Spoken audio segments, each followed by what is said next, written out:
안녕하세요 여러분, 반갑습니다. 이번 제목도 참 참신하죠? 여러분 주변에 30살 남자가 있나요? 한번 10초 정도 그 30살 남자를 한번 생각해 보겠습니다. 모두 생각해 보셨나요? 30살이면 저보다도 어린 건데 갑자기 그 30살 그 생각하셨던 그분, 그 30살 나이대 남자가 와서 내가 하나님이다 이렇게 말을 하는 거예요. 그럼 여러분들은 어떻게 하시겠어요? 저 깊은 단전에서부터 복식호흡으로 올라오는 힘으로 들었던 것 중에 가장 임팩트 있던 욕이 저절로 나가겠죠? 제가 그렇다는 게 아니라 저는 욕을 하지 않습니다. 네, 아무튼 미친 사람이죠. 제정신이 아닌 사람입니다. 이렇게 생각하는 게 정상인 거죠. 이게 정상인 사람입니다. 네, 그런데 예수님이 30살에 이렇게 말씀하신 거예요. 내가 하나님이다. 그렇게 이제 일을 시작하신 거예요. 못 믿는 게 당연한 거예요. 진짜 이게 당연한 거예요. 바로 믿는 게 오히려 이상한 거죠. 그대로 믿는 게 오히려 이상한 겁니다.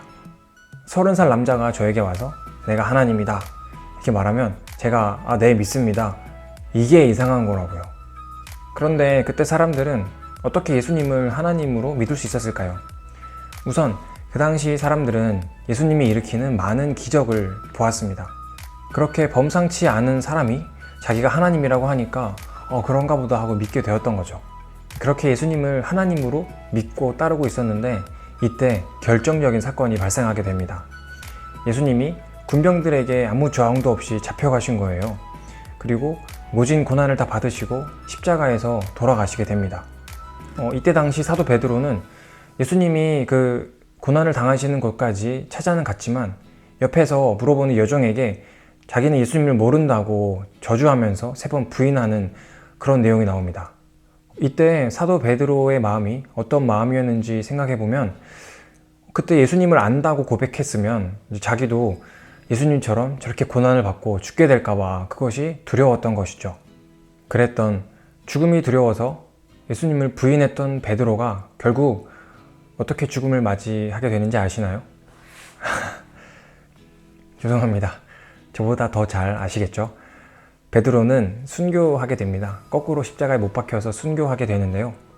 이렇게 죽음이 두려워서 도망갔던 베드로가 어떻게 순교를 하게 되는지 이제 보니까 요한복음 2장 22절에 예수님께서 부활하신 후에야 그때서야 성경과 이제 예수님이 하신 말씀을 다 믿었다고 나와 있더라고요. 부활하신 예수님을 만난 제자들은 모두 예수님이 하나님이다, 예수님 부활하셨다 이것을 전하다가 순교했고 그 순교의 기록들은 많은 역사에 기록되어 있습니다. 그 역사의 기록들을 통해서 2000년 후인 지금도 예수님을 믿을 수 있는 것이고요. 의심 많았던 저도 그렇게 믿게 되었습니다. 네, 30살 남자가 자기가 하나님이라고 말은 할 수 있겠죠.